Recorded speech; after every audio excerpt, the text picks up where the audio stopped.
They say revenge is a dish best served cold. Well, I'm about to serve you the most ice-cold, soul-crushing, absolutely devastating revenge story you've ever heard. And the best part? Every single word is true. I'm Hallie Martinez, 36 years old, and what happened to me 3 months ago will make your blood boil.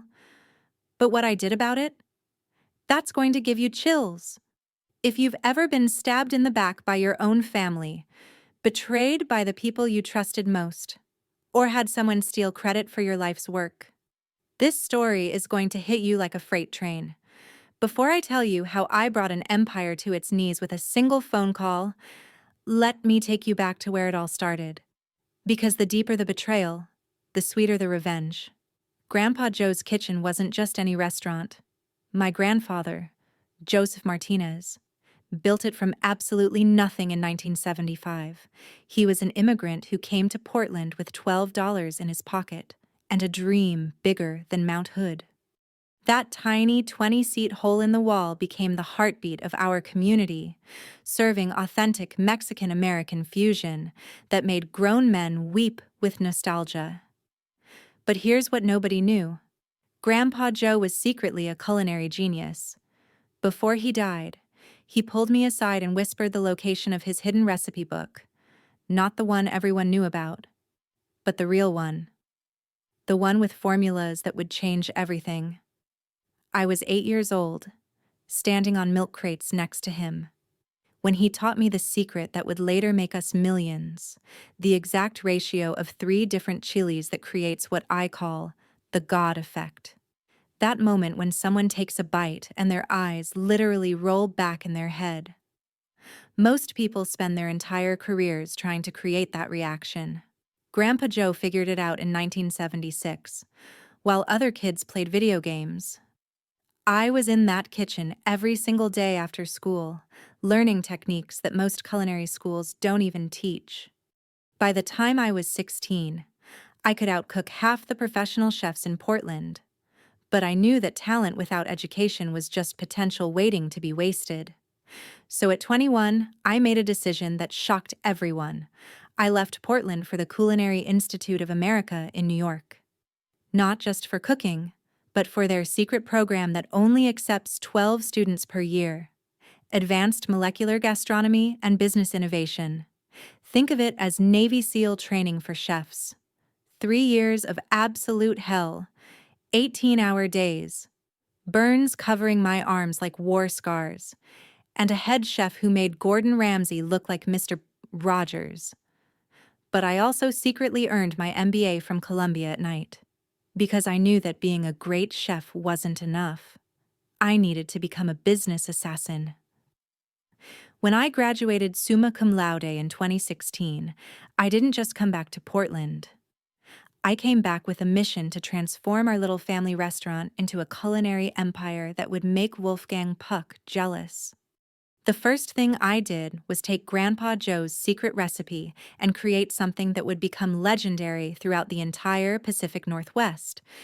The Diablo's Kiss, a poblano pepper that I stuff with a blend of 5 artisanal cheeses, house-made chorizo, and then, here's the kicker. I inject it with a sauce that took me 8 months to perfect. The secret ingredient? I'll never tell. But let's just say it involves a process that requires a chemistry degree to understand.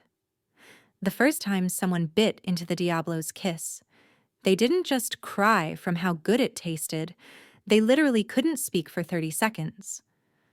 The combination of flavors creates something that food scientists call flavor orgasm. I'm not kidding.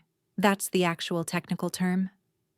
Within 4 months, people were driving from Vancouver, Canada, just to try it. Food and Wine didn't just feature us. They put us on their cover with the headline, "The Dish That's Breaking the Internet."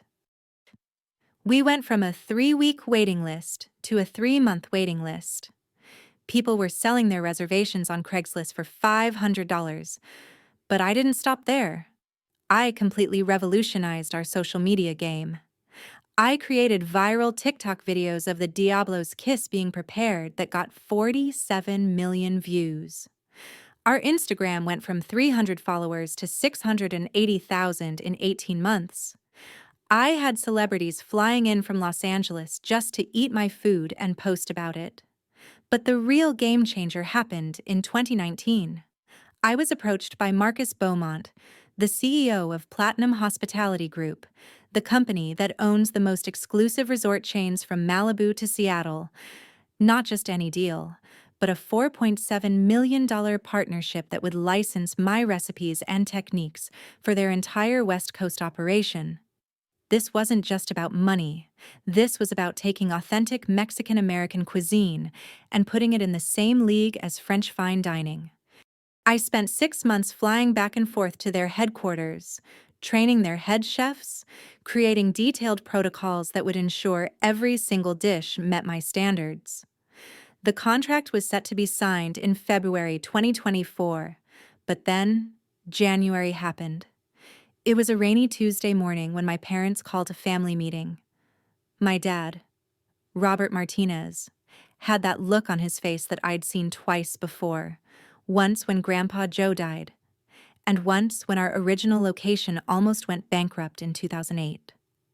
We gathered in the upstairs private dining room, the one with Grandpa Joe's original recipes framed on the walls and awards from James Beard Foundation ceremonies. My sister Isabella was there, scrolling through her phone as usual. Now let me tell you about Isabella. She's 34, 2 years younger than me, and she has the culinary skills of a microwave dinner. I'm not being mean. Last Christmas, she somehow managed to burn water. Actual water.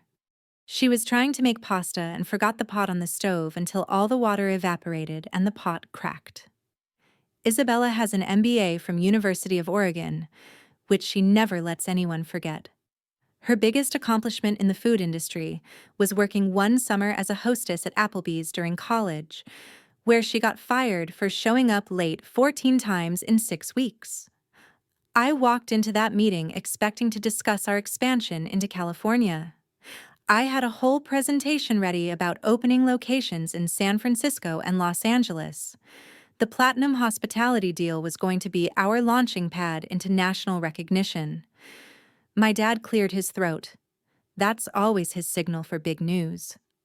My mom, Maria, sat beside him with her coffee, wearing that expression she gets when she's about to deliver news that's going to ruin someone's day. Hallie, my dad began, his voice more formal than I'd heard in years. Your mother and I have been talking with some business consultants about the future of Grandpa Joe's kitchen. Business consultants. My stomach dropped. In restaurant terms, that's like hearing, "We need to talk from your spouse." We've realized that to really scale this business, to turn it into the empire we know it can be, we need someone with serious corporate experience leading the charge. I leaned forward, expecting him to ask for my input on hiring a CEO. After all, I'd been running every aspect of the business except signing the checks. Isabella is going to be taking over as Chief Executive Officer, effective immediately. The words hit me like a physical blow. The room started spinning. I looked at Isabella, who had finally looked up from her phone and was trying to suppress what could only be described as a victory smirk. I'm sorry, what? I managed to choke out. Isabella has the MBA, the corporate training, the strategic vision we need. My mom chimed in, finally speaking. She understands scalability, market penetration, investor relations. Market penetration? I interrupted, my voice getting dangerously quiet. Mom, I created a dish that has a 3-month waiting list. I built our social media following to nearly 700,000. I landed a $4.7 million deal with Platinum Hospitality. What exactly has Isabella penetrated besides her phone screen? That's exactly the problem, Isabella said, setting down her phone and sitting up straighter. You're thinking too small. Hallie, one signature dish, one restaurant, one deal, I'm thinking about IPOs, franchise operations, maybe even a cooking show deal with Netflix. Netflix? She actually said Netflix. Isabella, I said, my voice deadly calm. Do you know what temperature we cook the Diablo's kiss filling at? She blinked. That's operational stuff. I'm focused on strategy. Do you know why we use Oaxaca cheese specifically and not Monterey Jack? Another blank stare. Details. Hallie, I'm thinking big picture. Do you know how long it takes to properly char a poblano pepper? Look, she said, getting annoyed. I don't need to know how to cook to run a restaurant empire. Steve Jobs didn't know how to code. I know how to build systems, scale operations, maximize profit margins.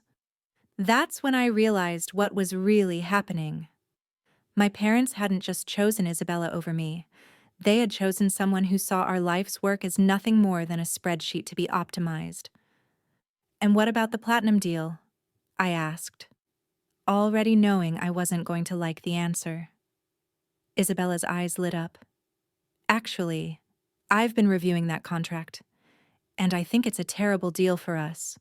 We're basically giving away our intellectual property for pennies. I've already scheduled a meeting with them to renegotiate or potentially walk away. The room went completely silent. Walk away from a $4.7 million deal that I had spent 2 years of my life building. Walk away from the opportunity that would establish us as serious players in the national restaurant scene. You want to walk away from Platinum Hospitality, I said slowly. The deal that validates everything we've worked for. To pursue what exactly? A Netflix show that doesn't exist? I've actually been in preliminary talks with several production companies, Isabella said smugly. Reality TV is huge right now. The Martinez family kitchen has a nice ring to it don't you think? I looked at my parents, waiting for one of them to say this was some kind of elaborate joke. But my dad was nodding along like Isabella had just delivered the business insight of the century, and my mom was stirring her coffee like her life depended on it. This is insane, I said, standing up so fast my chair nearly toppled over. I've spent 15 years building this place from a neighborhood joint into a culinary destination. Every recipe, every process, every relationship with suppliers, every satisfied customer. That's all me. And you're going to hand control over to someone who thinks seasoning salt is a spice blend? Hallie, please sit down, my dad said firmly. This decision is final. Isabella starts Monday. You'll continue as head chef, reporting to her on all operational matters. Reporting to her. The words felt like poison being injected directly into my veins. But here's where it gets really good. Because Isabella, drunk on her newfound power, decided to twist the knife. Look, Hallie, I know this is hard for you. You've been the star of this little show for a long time, but let's be honest. You've been playing it safe. Our menu hasn't evolved in 2 years. We're not maximizing our profit potential. I've already identified several areas where we can cut costs and increase efficiency. Cut costs? I said, my voice so quiet it was almost a whisper. What costs, exactly? She pulled out her laptop. Of course she had a presentation ready. She'd probably been planning this coup for months. Well, for starters, we're spending way too much on premium ingredients. Do customers really notice the difference between artisanal cheese and regular cheese? And this Diablo's kiss you're so proud of. It's beautiful. But it's not scalable. If we're going to franchise, we need a menu that any minimum wage cook can execute. My heart was pounding so hard I could hear it in my ears. She wanted to replace my artisanal ingredients, the ones that created the flavor profiles that made people drive 6 hours just to eat here, with generic garbage that any Taco Bell could serve. That artisanal cheese and those premium ingredients are why Food and Wine put us on their cover, I said through gritted teeth. They're why we have celebrities posting about us on Instagram. They're why Platinum Hospitality offered us $4.7 million. Actually, Isabella said, clicking to another slide, I've done some analysis, and I think we can create 87% of the same flavor impact for 34% of the cost. It's all about optimization. 87% of the same flavor impact. She had actually calculated how much worse she could make our food while still calling it the same thing. I looked at my parents one more time, hoping to see some sign that they understood they were about to destroy everything we'd built. But my dad was studying Isabella's charts like they contained the secrets of the universe, and my mom had retreated into her coffee cup. That's when it hit me like a lightning bolt. They didn't see me as the architect of our success. They saw me as the help. Talented help. Maybe, but still just an employee who could be managed and directed by someone with the right degree.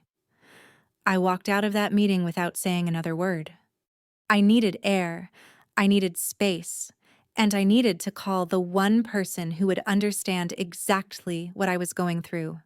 Sophie Chen owns Dragonfire, the most successful Asian fusion restaurant in Portland, and she's been my mentor since culinary school.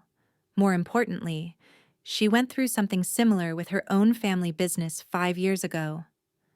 Sophie, I said when she picked up, emergency. Can you meet me somewhere? Anywhere but here? An hour later, we were sitting in a dive bar in Southeast Portland, and I told her everything. When I finished, Sophie was quiet for a long moment, slowly turning her whiskey glass in her hands. Hallie, she finally said, let me ask you something, and I want you to really think about your answer. If this wasn't your family's restaurant, if this was just some corporate job, would you stay? Are you kidding me? I answered immediately. I'd burn the place down on my way out. Then why is it different just because they're family? Because it's Grandpa Joe's legacy. Because I've put my entire adult life into this place. Because I thought they saw what I'd accomplished. But they don't see it, Sophie said, leaning forward. And here's the thing. They never will unless you force them to. Right now, they take you for granted because they think you'll never leave. They think you need them more than they need you. So what are you saying?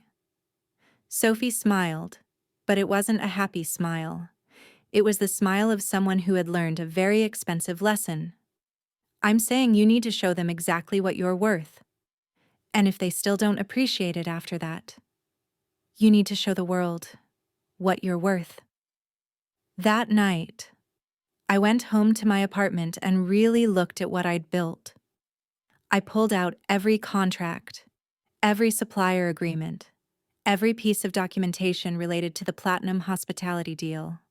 I made a list of every business relationship I'd cultivated over the past 15 years.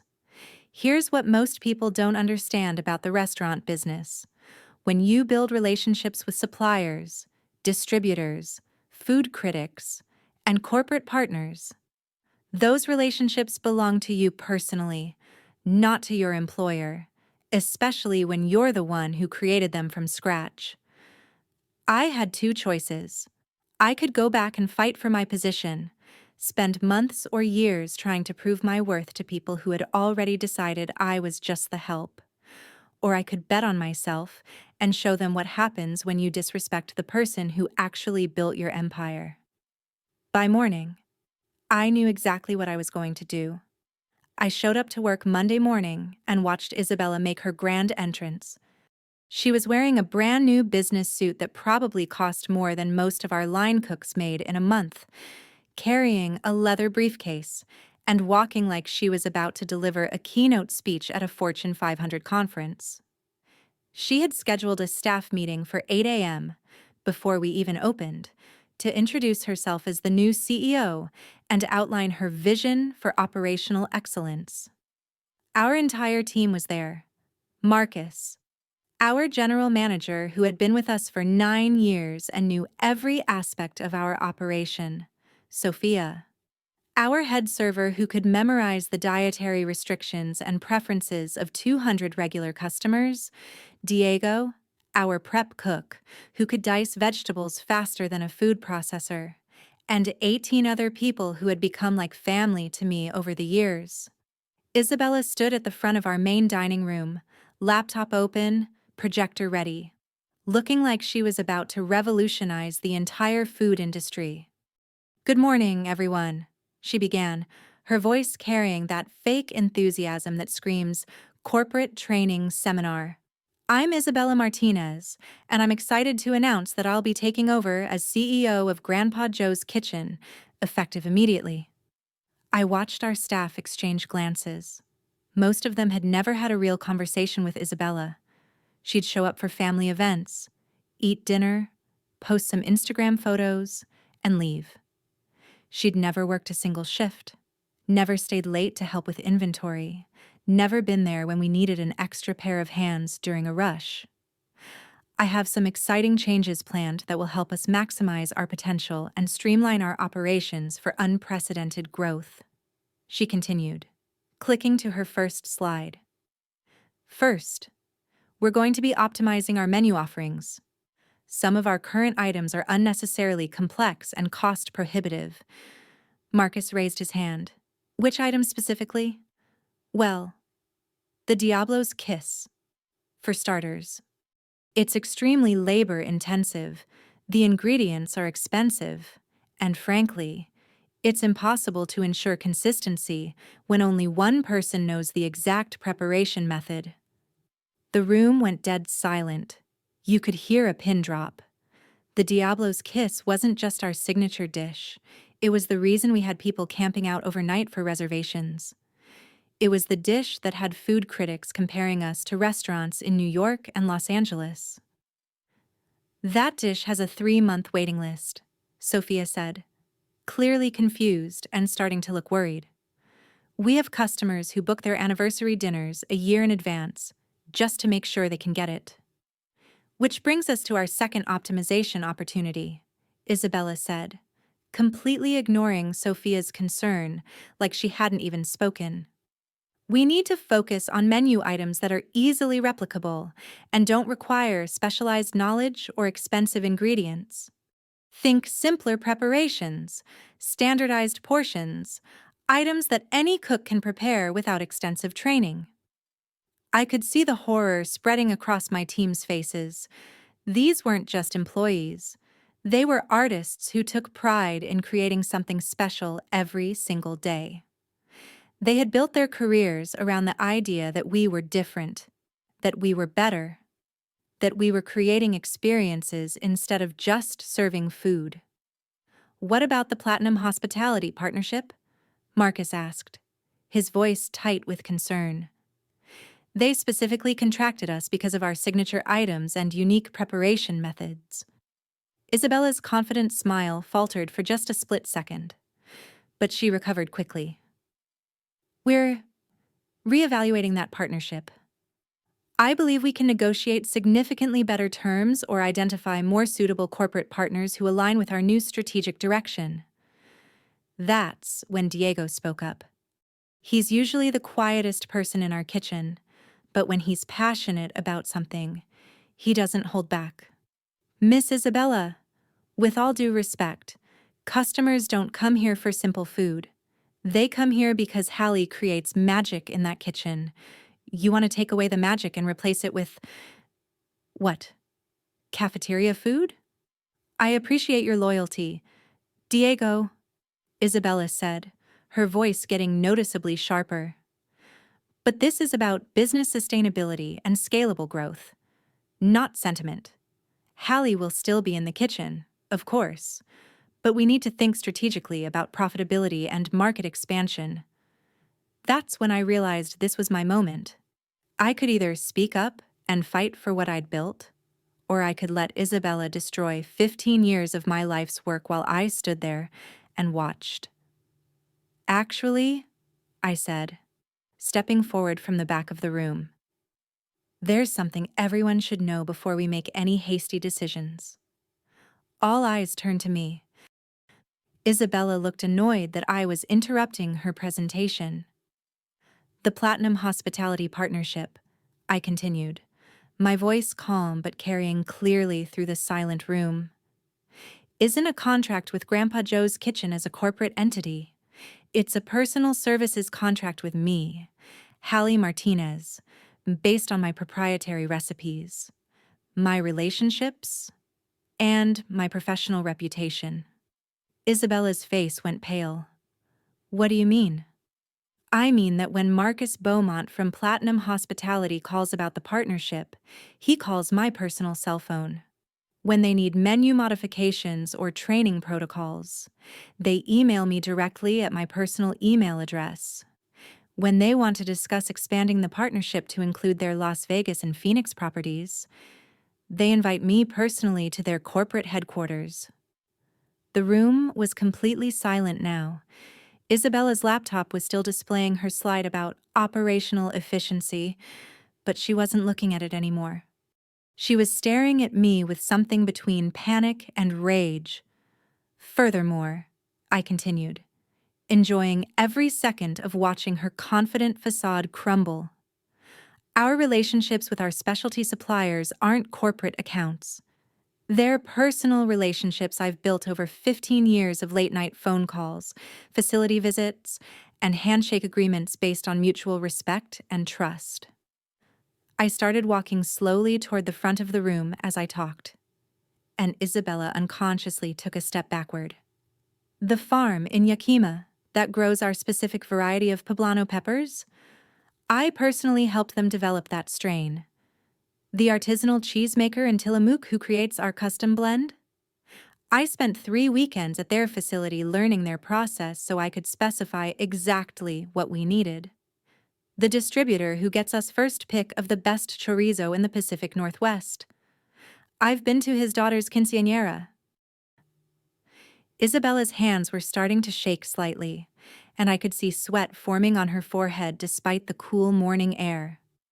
So here's what's going to happen, I said, my voice still calm but carrying an edge that everyone in the room could feel. I'm taking a leave of absence, effective immediately. I need some time to think about my future and where I want to focus my considerable talents and business relationships. You can't just leave, Isabella sputtered, her professional composure completely gone now. We have reservations today, we have the dinner rush tonight, we have obligations to our customers. We have Marcus, who's been managing operations for 9 years and knows every aspect of running this place. We have Sophia, who can handle customer relations better than most 5-star hotels. We have Diego and the prep team, who can execute most of our regular menu items perfectly. I paused, looking directly at Isabella with a smile that didn't reach my eyes. What we don't have, I continued, is anyone who knows how to make the Diablos kiss, or how to maintain relationships with our specialty suppliers, or how to handle the Platinum Hospitality Partnership that you seem so eager to renegotiate. I walked toward the door, then turned back one more time. Isabella, you wanted to be CEO? Congratulations. You're about to get a crash course in what it actually takes to run a restaurant empire. I hope that MBA prepared you for what's coming. And with that, I walked out of Grandpa Joe's kitchen, leaving behind 15 years of my life and the only job I'd ever really wanted. But here's the thing about walking away from everything you've built. Sometimes you have to tear it all down to prove it was yours in the first place. What happened after I walked out of Grandpa Joe's kitchen is about to make your jaw hit the floor. I'm talking about the kind of revenge that gets studied in business schools. The kind of strategic destruction that makes Sun Tzu look like he was playing checkers while I was orchestrating a symphony of professional annihilation. Before I tell you how I brought down a restaurant empire with 3 phone calls and turned my family's betrayal into the opportunity of a lifetime, let me paint you the picture of what was happening behind the scenes, while Isabella thought she was running the show. The first sign that everything was collapsing came exactly 4 hours after I walked out that door. I was sitting in my apartment, staring at my phone, when it started buzzing like a swarm of angry bees. Text after text, call after call, voicemail after voicemail. But here's the thing. I didn't answer a single one. Not yet. Because sometimes the most powerful move you can make is to do absolutely nothing while your enemies destroy themselves. The first text was from Marcus, our general manager. Hallie, we have a crisis. Isabella's been in the kitchen for 2 hours trying to make the Diablo's kiss for tonight's reservations. She's burned through $400 worth of ingredients, and 3 poblano peppers literally caught fire. I'm not exaggerating. Actual flames. The fire alarm went off twice. I had to laugh. Isabella thought she could reverse engineer a recipe that took me 8 months to perfect. A recipe that required understanding the molecular interaction between specific enzymes and compounds. She might as well have tried to perform brain surgery with a butter knife. 20 minutes later, another text arrived from Sophia. Isabella just told the Yamamoto party that we can't make their Diablo's kiss because the chef is having creative differences with management. They've been planning this anniversary dinner for 6 months. They walked out. Mr. Yamamoto said he's never coming back, and he's telling everyone in the Japanese business community what happened here. The Yamamoto family weren't just customers. They were influencers in Portland's tight-knit Asian business community. Mr. Yamamoto owned 3 successful tech companies and regularly brought high-profile clients to upscale restaurants. When he walked out, he didn't just take his business, he took his entire professional network. But the messages kept flooding in, each one more devastating than the last. Diego texted, "Miss Hallie, Isabella tried to simplify our sacred mole recipe. She replaced the artisanal dark chocolate with Hershey's syrup. I almost cried watching her destroy what took us years to perfect. Kristen, our pastry chef, she wants me to use boxed cake mix instead of making our tres leches cake from scratch. Says customers won't know the difference and it's more cost-effective. I'm updating my resume tonight." Miguel, our sous chef. Isabella just asked me if we really need to char the peppers or if we can just use them raw to save time. I pretended not to speak English and walked away. Each message was like watching a slow-motion train wreck, except the train was carrying everything I'd spent 15 years building, but I still didn't respond. Not yet. Because the best revenge is letting your enemies hang themselves with their own rope. The real avalanche started on day 2 when Isabella made her first catastrophic business decision. She called our specialty supplier, the farm in Yakima that grows our custom poblano peppers, and tried to renegotiate our contract. Now, you have to understand. This wasn't just a business relationship. I had spent 3 years working directly with Carlos Mendoza to develop a specific variety of poblano that had exactly the right balance of heat, sweetness, and flavor complexity for the Diablo's kiss. We called them Hallie's fire peppers, and Carlos had literally named the strain after me. Isabella, in her infinite MBA wisdom, called Carlos and told him we needed to optimize our supply chain and switch to regular poblanos that were 40% cheaper.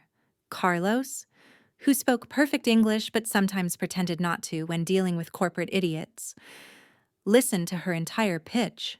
Then he said, "I'm sorry, miss, but those peppers are Hallie's peppers. I don't sell Hallie's peppers to anyone but Hallie. That was our agreement." Isabella, apparently thinking she was dealing with a simple farmer who didn't understand corporate procurement, raised her voice and started talking slower. "I am the new CEO of Grandpa Joe's Kitchen. I make the decisions now." Carlos, who has an MBA from UC Davis and runs a multi-million-dollar agricultural operation, simply said, "Then you can find yourself new peppers? Lady, good luck with that," and hung up. But here's where it gets beautiful. Carlos immediately called me. "Hallie, mija," he said, concern evident in his voice. "Some crazy woman just called me pretending to be in charge of your restaurant. She wants to buy inferior peppers and doesn't understand that our contract is with you personally. What's going on over there?"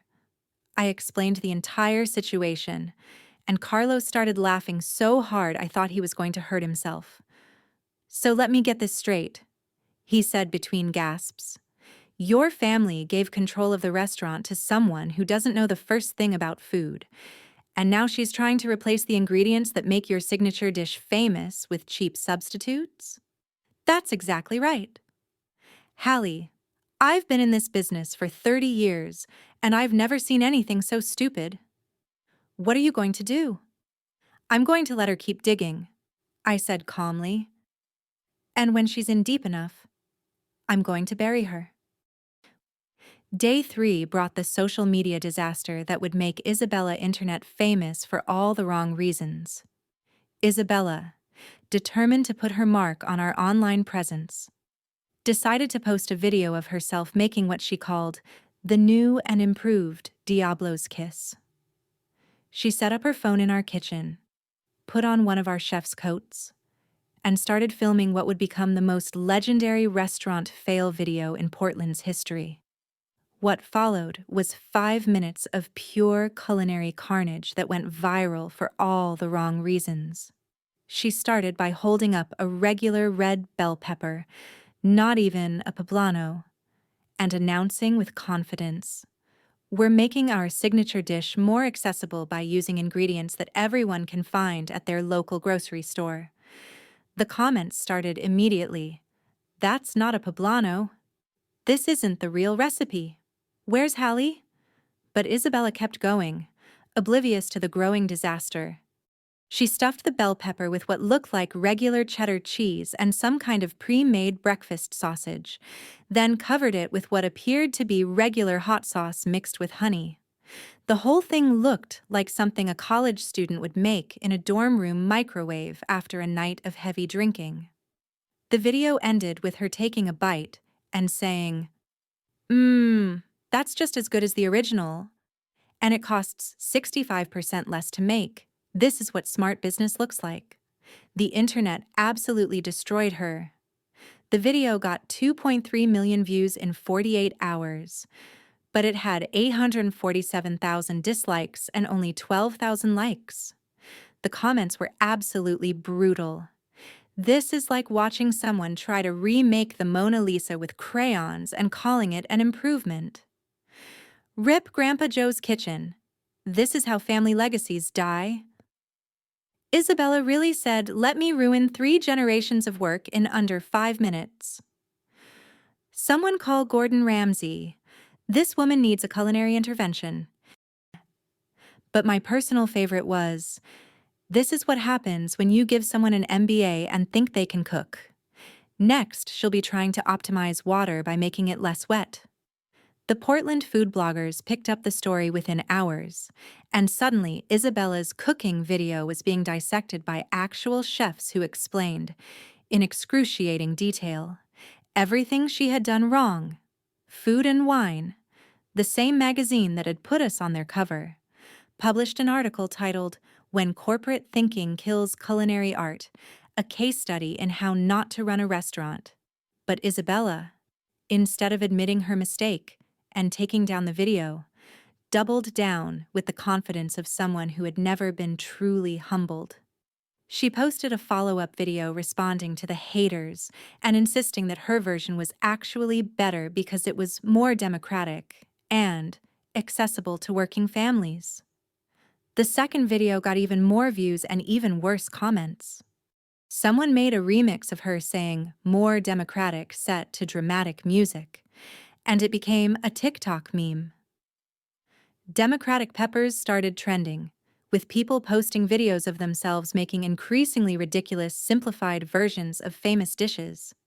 By day 4, Our Yelp reviews had plummeted from 4.8 stars to 3.2 stars.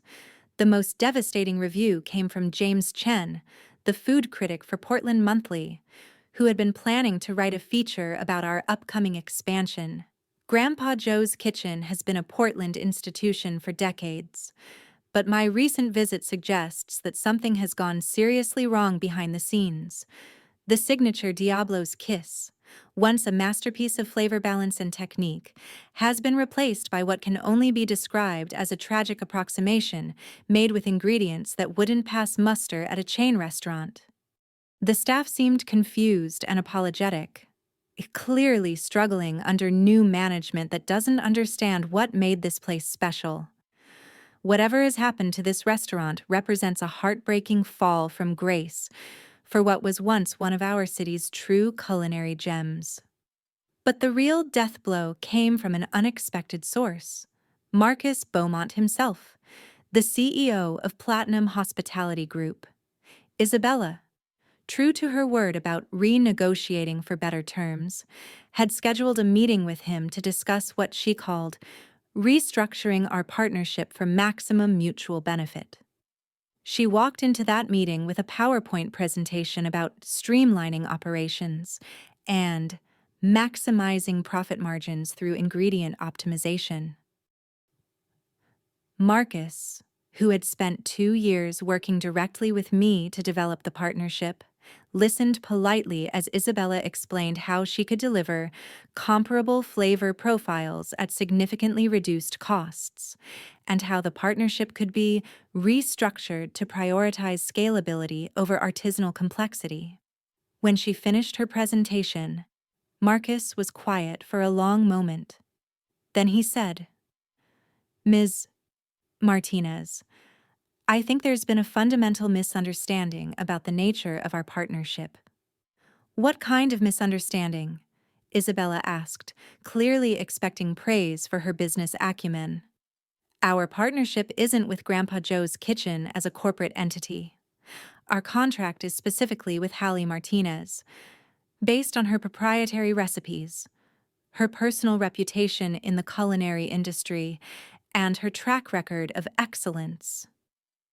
Isabella, apparently not grasping the implications, smiled and said, "Well, I'm sure we can work something out. I'm Hallie's sister, and I now have full decision-making authority over all restaurant operations." Marcus looked at her like she had just told him she was planning to flap her arms and fly to the moon. "Ms. Martinez," he said slowly, "you don't seem to understand. We're not interested in working something out. We're interested in working with Hallie. If Hallie isn't involved, there is no partnership. But we can make the same food for less money." Isabella protested, still not understanding. "Isn't that better for your bottom line?" Marcus stood up, closed his laptop, and delivered what I later learned was the most brutal corporate rejection in Platinum Hospitality's history. "Miss Martinez, if we wanted cheap food that approximates expensive food, we'd hire a food science lab to create synthetic flavoring. We partnered with Grandpa Joe's Kitchen because Hallie Martinez is an artist who creates experiences that our guests can't get anywhere else. What you're offering us is the culinary equivalent of selling fake Rolex watches and calling them luxury timepieces. Good luck with your optimization."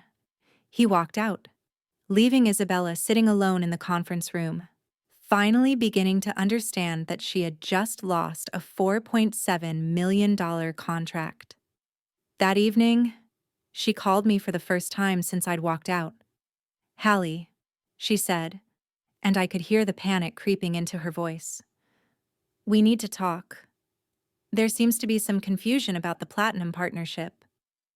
"What kind of confusion?" I asked, even though I already knew exactly what had happened. "They seem to think the contract is with you personally instead of with the restaurant. That doesn't make sense, right? I mean, you work for us." I let that statement hang in the air for a moment before responding. "Isabella, I haven't worked for you since the day I walked out, And you're absolutely right. The contract is with me personally. All of our major supplier relationships are personal contracts. The trademark on the Diablo's Kiss recipe is in my name. Even our social media accounts are tied to my personal email address. There was a long silence. Then, that's not possible. You can't just own parts of the family business.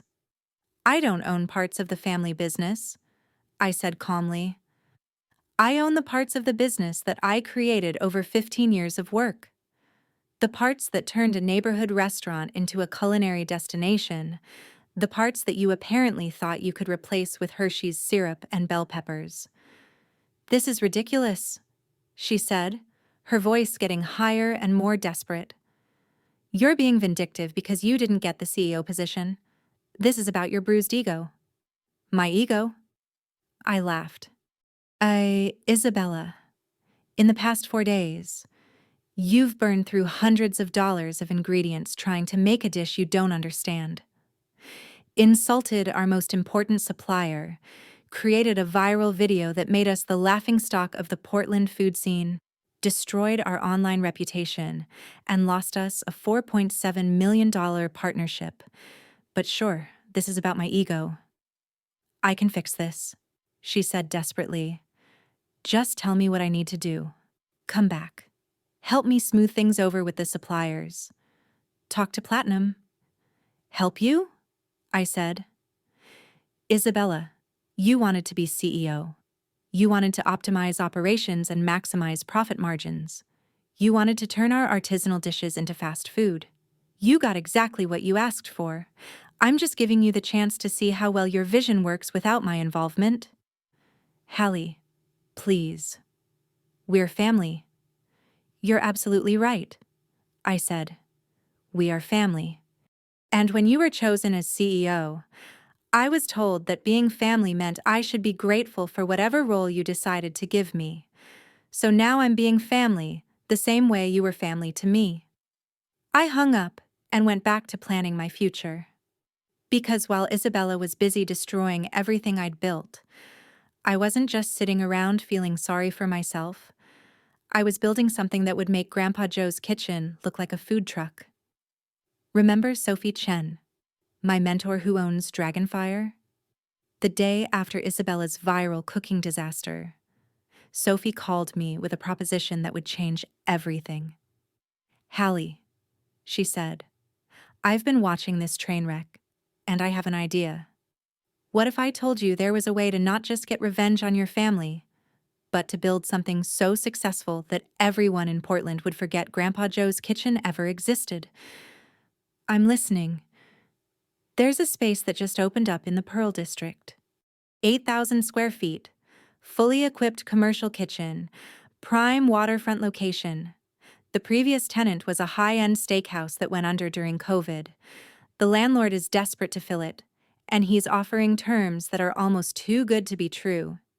Sophie, I don't have the capital to open a restaurant that size. That's where it gets interesting, she said. Marcus Beaumont called me yesterday.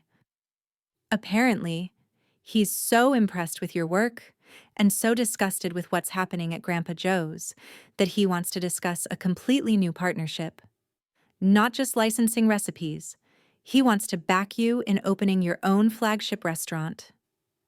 My heart started racing. Are you serious? Dead serious. But here's the best part. He wants to make it the showcase restaurant for Platinum Hospitality, their flagship dining destination on the entire West Coast. We're talking about a $2.8 million investment. Hallie. Full creative control, your name on everything, and a guaranteed 5-year contract that starts at $6.2 million? I sat down hard on my couch. $6.2 million. That wasn't just more than the platinum deal I'd lost. It was more than Isabella had ever dreamed possible. There's one condition, Sophie continued. He wants the restaurant open in 6 weeks. He has a group of international food critics coming to Portland in early March for a West Coast culinary tour, and he wants this to be their first stop. 6 weeks to open a world-class restaurant from scratch. Most people would say it was impossible, but most people hadn't spent 15 years learning every aspect of the restaurant business from the ground up. "Sophie," I said, "call the landlord. Tell him we want to see the space first thing tomorrow morning." "Hallie, are you sure about this? 6 weeks is extremely aggressive. 6 weeks is exactly enough time to show everyone in Portland what happens when you bet against Hallie Martinez." The next morning, I walked into the most beautiful restaurant space I'd ever seen.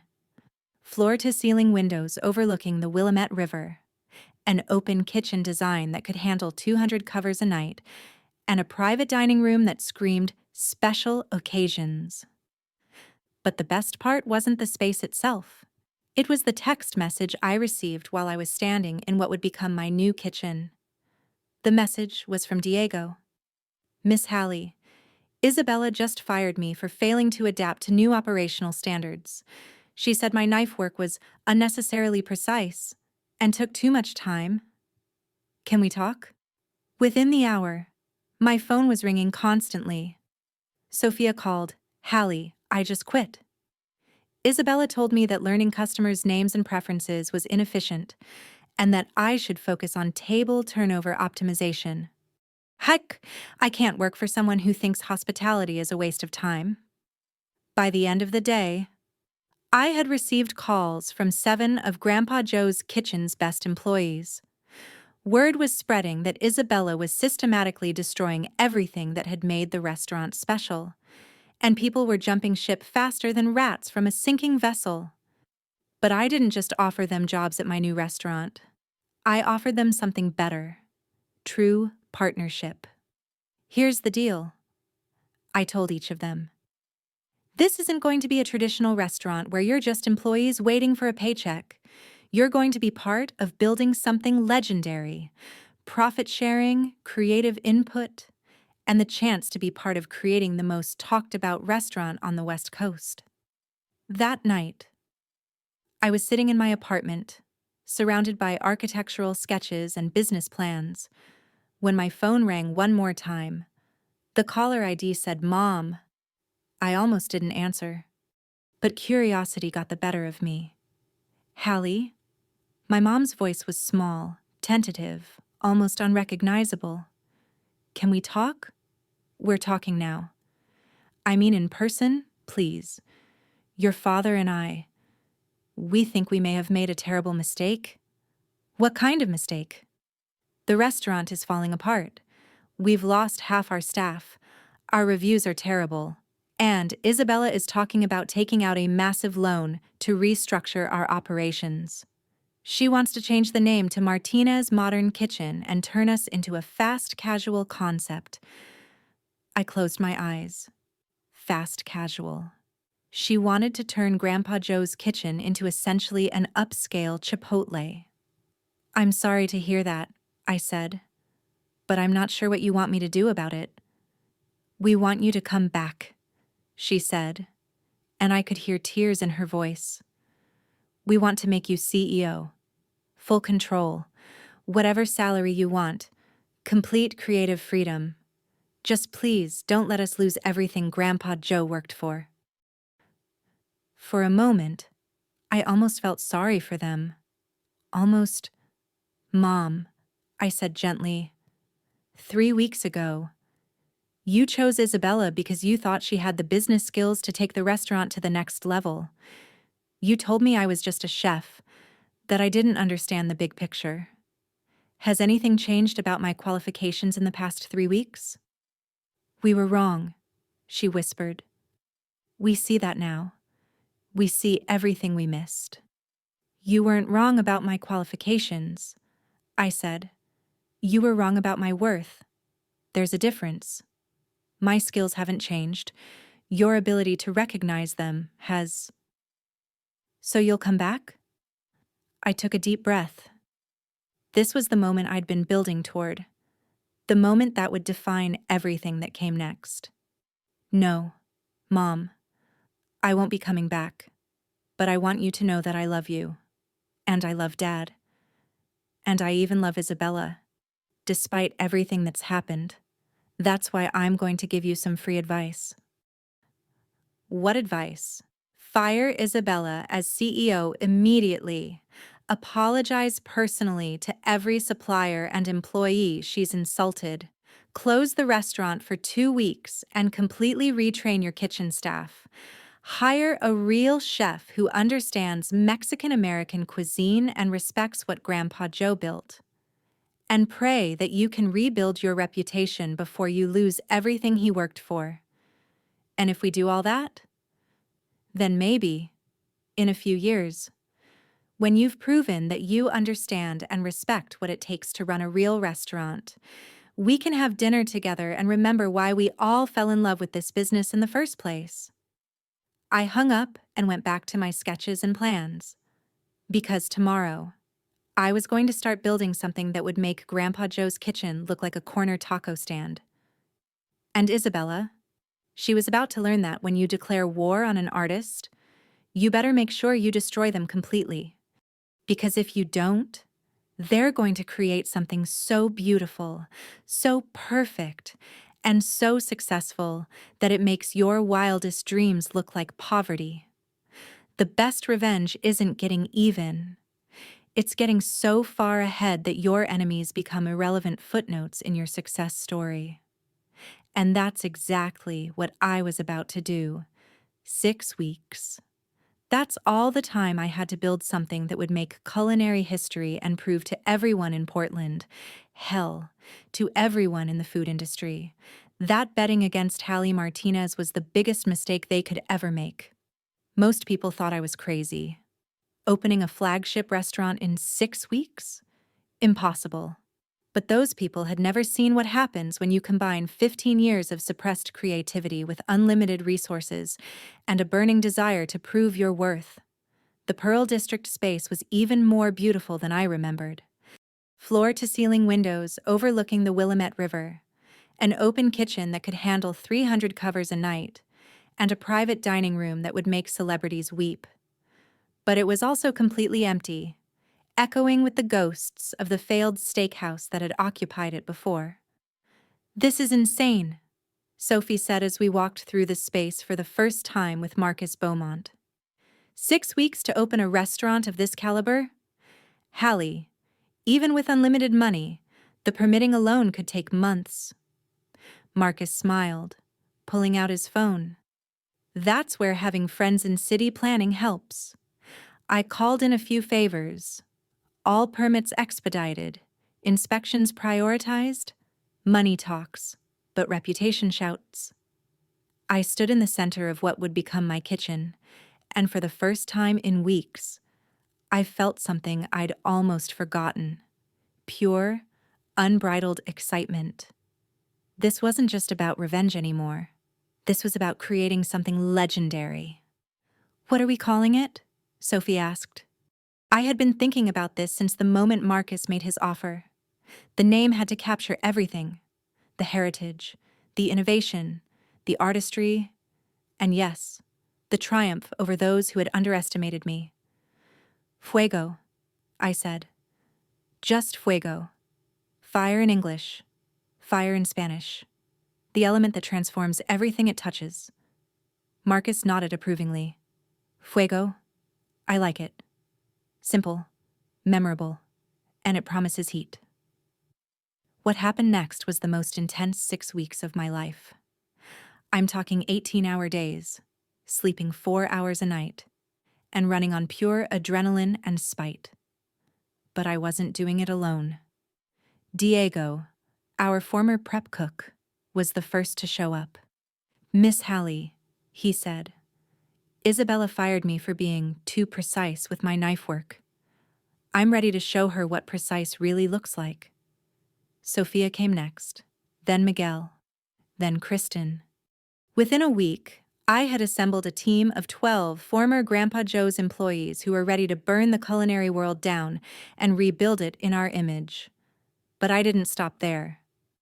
I called James Nguyen, the best sous chef in Seattle, who had been trying to poach me for 2 years. I reached out to Maria Santos, a pastry chef from San Francisco whose desserts had made grown men propose marriage to their dinner companions. I recruited Tommy Chen, no relation to Sophie, a bartender whose cocktail innovations had been featured in Bon Appetit. This wasn't just a restaurant team. This was an all-star squad of culinary assassins. The menu development alone was worth its own documentary. I took everything I'd learned at Grandpa Joe's and pushed it 10 levels beyond what anyone thought possible. The Diablo's Kiss was just the beginning. I created something I called the Phoenix Rising, a whole roasted duck breast that I aged for 21 days, then slow-cooked in a blend of Mexican chocolate and ghost peppers. Served with a mole that contained 37 ingredients and took 4 days to prepare properly. The first time our team tasted it, Tommy literally stopped mid-bite and said, "Hallie, this isn't food, this is alchemy." But the showstopper, the dish that would become my signature and make food critics question everything they thought they knew about Mexican cuisine, was something I called Abuela's Secret. It was inspired by a story my grandfather once told me about his grandmother, who could make people fall in love with a single bite of her tamales. I took that concept and created a tasting menu item that looked like a simple tamale, but was actually 7 different preparations of heritage corn, each representing a different region of Mexico, layered with proteins that had been prepared using techniques I'd learned from molecular gastronomy, finished with sauces that told the story of Mexican culinary evolution from pre-Columbian times to the modern day. The first time I served it to Marcus, he took one bite and literally set down his fork. "Hallie," he said, "this isn't just food. This is cultural storytelling. This is what we've been searching for." While we were creating culinary magic, Isabella was busy destroying everything my family had built over 3 generations. The updates from Grandpa Joe's kitchen kept coming, each one more devastating than the last. Maria from our old accounting department texted me, "Isabella took out a $200,000 loan against the restaurant.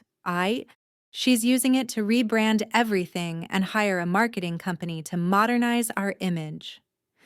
The marketing company she hired was apparently some startup run by college kids who specialized in viral restaurant concepts.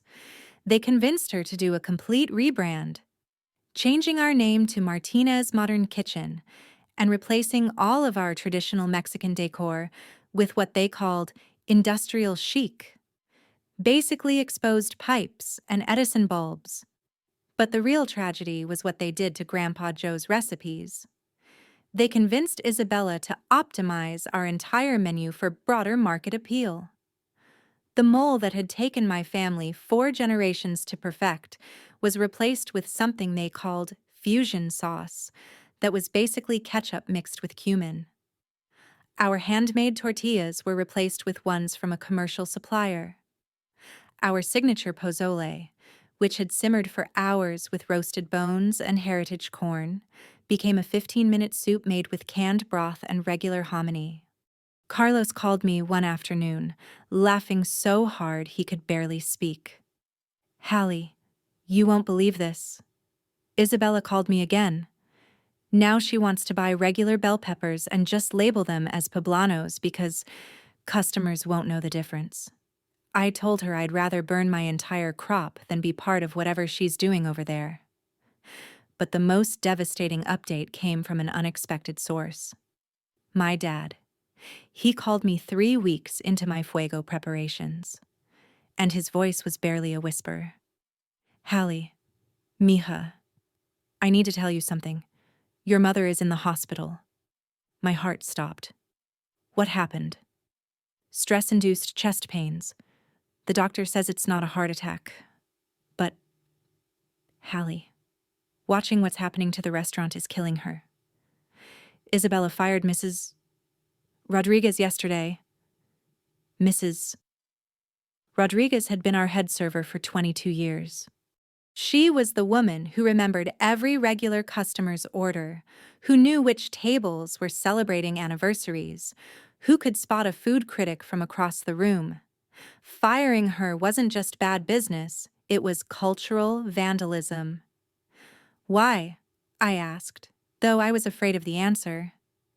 Isabella said she was too slow and resistant to modernization. She replaced her with 3 college kids who don't speak Spanish and think pozole is a type of pasta. I closed my eyes. Mrs. Rodriguez didn't speak perfect English, but she spoke perfect hospitality. She was the kind of server who made customers feel like family, who could turn a bad day around with a smile and perfect timing. Replacing her with kids who didn't understand our culture wasn't optimization, it was demolition. Dad, I said carefully, how bad is it really? Bad. Mija. Really bad. We're down to 30% of our usual reservations. The health inspector came by yesterday and found violations I've never seen in 40 years. Isabella hired a new kitchen manager who doesn't understand food safety. Last week, someone got food poisoning from the pozole. Food poisoning from pozole, a soup that, when made properly, was safer than baby food because of how long it simmered. They had to have done something criminally negligent to contaminate pozole. The bank is asking questions about the loan, Dad continued, and Isabella is talking about selling the building and moving to a food truck. A food truck. Grandpa Joe's Kitchen, the restaurant that had fed 3 generations of Portland families, that had been featured in national magazines, that had hosted senators and celebrities and local heroes, reduced to a food truck. Hallie, my dad said, his voice breaking. I know we don't deserve to ask anything from you. I know we hurt you. But is there any way? Could you consider? Would you think about? No. Dad, I said softly, I can't come back. But I'll tell you what I can do. I can show you what we could have built together. What do you mean? Come to Fuego's opening night, I said. Bring Mom when she's feeling better. See what happens when you trust someone who knows what they're doing. 2 weeks before our opening, Marcus arranged for a private tasting with the international food critics he had mentioned. These weren't local restaurant reviewers. These were the people who could make or break culinary careers with a single article. James Chen from Portland Monthly, Sarah Williams from Food and Wine, Miguel Rodriguez from Saveur, and the woman I'd been dreaming of impressing since culinary school, Chef Anne Dubois, the French culinary legend who had trained under Joël Robuchon and now consulted for Michelin Guide. I had never been more nervous in my life. The tasting was set for 7 courses, each one designed to showcase a different aspect of what we were building at Fuego. I started with something simple but perfect, our house-made tortillas, served warm with 3 different salsas that represented the past, present, and future of Mexican cuisine. The past was a traditional salsa verde made with tomatillos that I had sourced from the same farm that supplied my great-grandmother. The present was my interpretation of a mole poblano, deconstructed and presented as a dipping sauce that contained 21 ingredients and told the story of Mexican independence. The future was something I called fusion fire, a molecular gastronomy creation that looked like caviar but exploded in your mouth, with flavors of roasted chiles and dark chocolate. Chef Dubois took one bite of the fusion fire and actually gasped. Mon Dieu, she said. This is, how do you say, revolutionary. The phoenix rising duck made Sarah Williams close her eyes and just savor for 30 seconds. This is what Mexican cuisine can be when it's taken seriously, she wrote in her notes. This is what happens when technique meets tradition. But it was Abuela's secret that changed everything.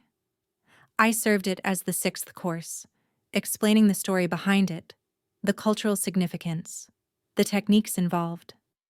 Miguel Rodriguez took his first bite, chewed slowly, and then just stared at me. "Hallie," he said, "I've been writing about food for 20 years. I've eaten at every 3 Michelin-star restaurant in the world. I thought I understood Mexican cuisine." He paused, taking another bite. "I was wrong. This isn't just food. This is art. This is history. This is going to change everything." Chef Dubois was even more direct. "This dish belongs in the Louvre," she said. "You are not just a chef. You are an artist who happens to work with food." The reviews started appearing online before I even got home that night. Food and Wine published an article titled, "The Future of Mexican Cuisine is Being Written in Portland," with a photo of our Phoenix Rising that looked like it belonged in an art gallery. Saveur ran a piece called "When Technique Meets Tradition," how one chef is redefining regional American cuisine, that called Abuela's Secret the most innovative dish I've eaten this decade. But it was Chef Dubois' review that broke the internet. She posted a photo of our tasting menu on her Instagram account, which had 2.3 million followers, with the caption, "I came to Portland expecting nothing. I found the future of gastronomy. Fuego Portland opens next week. Clear your calendar. This is the most important restaurant opening of the year, perhaps the decade. Abuela's Secret Chakra Revolutionary Mexican How Portland Eats within 6 hours." Her post had 847,000 likes and 23,000 comments. Every major food publication in America was calling us. Celebrities were DMing our Instagram account begging for reservations. Food Network wanted to feature us on 3 different shows. We weren't even open yet. And we were already the most talked about restaurant in America. Opening night was a madhouse. We had sold out our first 3 months of reservations in 48 hours. The line outside stretched around 2 city blocks. Local news crews were broadcasting live. Food bloggers were live tweeting every course. But the moment that mattered most to me happened 30 minutes before service started. I saw my parents walking through the front door, dressed in their best clothes, looking around in amazement at what we had built. My mom was still pale from her hospital stay, but she was there. They weren't alone. Behind them came Mrs. Rodriguez, Carlos from the Pepper Farm, and a dozen other people who had been part of the Grandpa Joe's family. People who had been fired or insulted or dismissed by Isabella's modernization. "Mija," my mom said, tears streaming down her face. This is what we could have built together," I said, hugging her. "This is what happens when you trust people who know what they're doing." The service itself was flawless. Every dish that left our kitchen was perfect. Every customer left raving. The energy in the room was electric.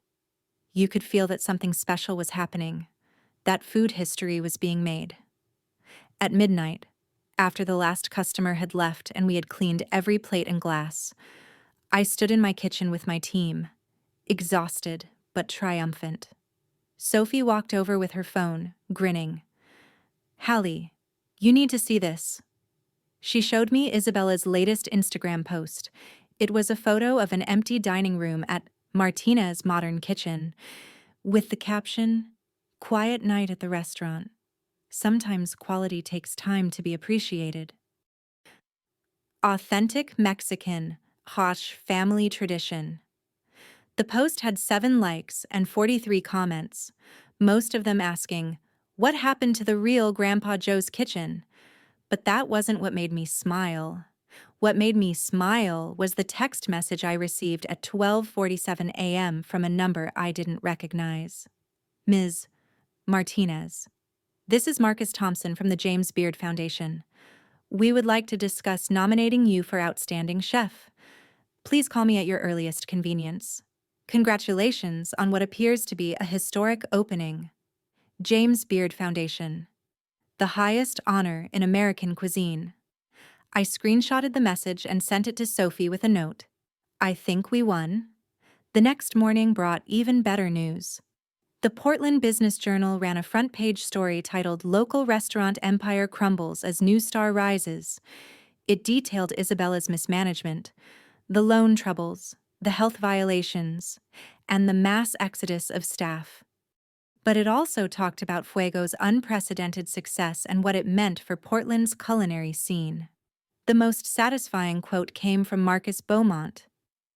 "Sometimes the market corrects itself. When true talent is overlooked, it finds a way to shine even brighter.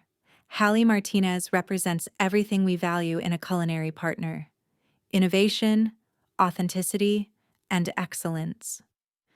That afternoon, my phone rang. It was Isabella.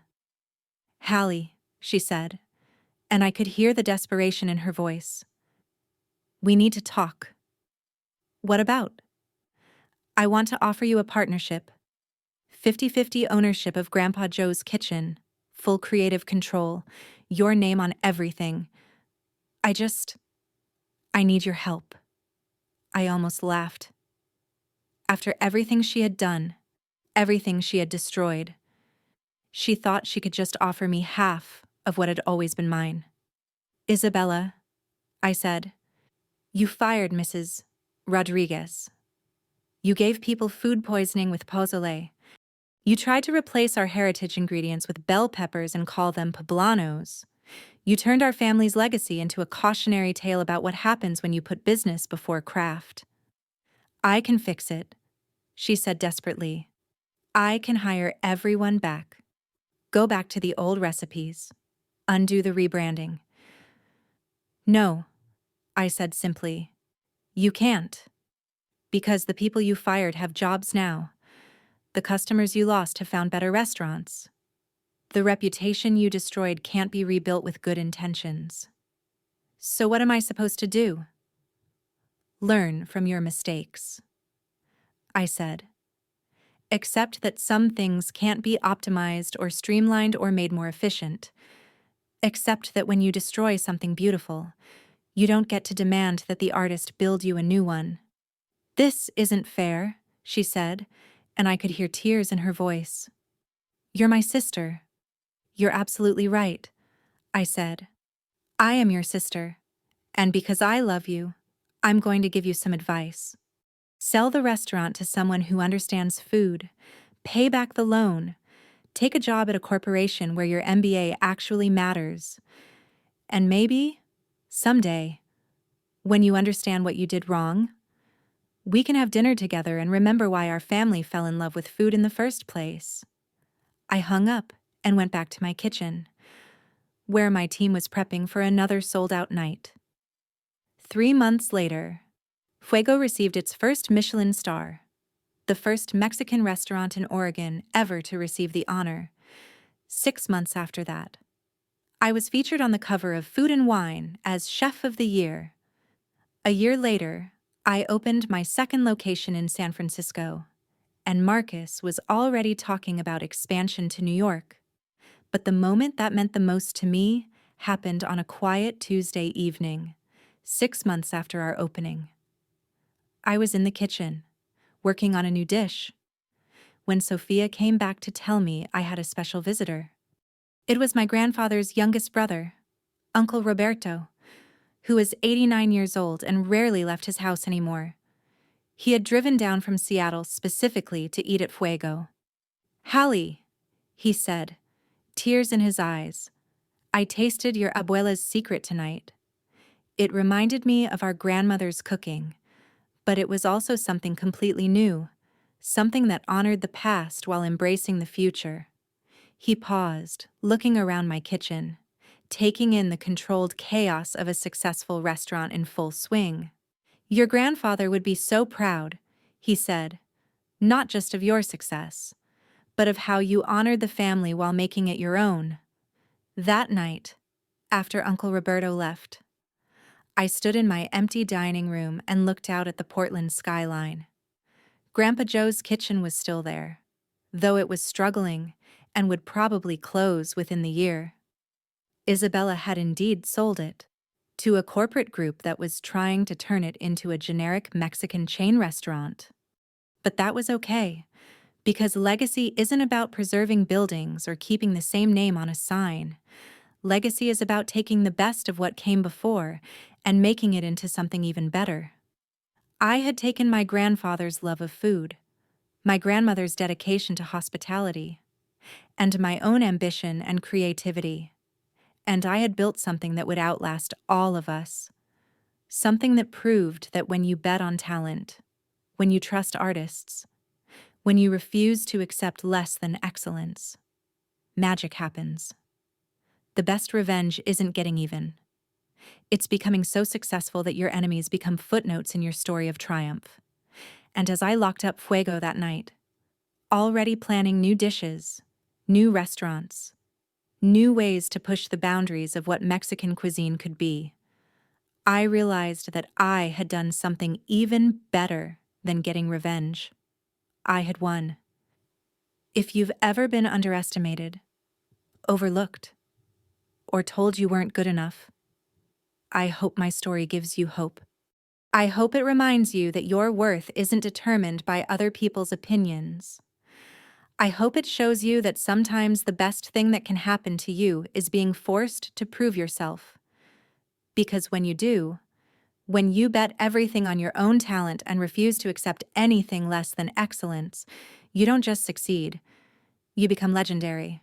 And that, my friends, is a dish best served hot.